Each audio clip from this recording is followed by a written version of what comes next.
Stranger Things is ending, but the vibes don't have to. Here's how to choose your next favorite book based on what you loved most about the show.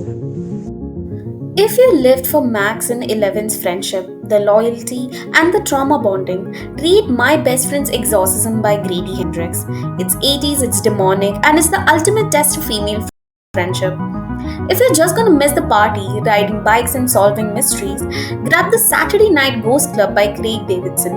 It captures the exact bittersweet feeling of growing up and realizing that the world is haunted. And if you loved the pure 80s sci fi chaos, and monsters, you need Paper Girls by Brian Vaughan. It is literally newspaper delivery girls fighting time travelers.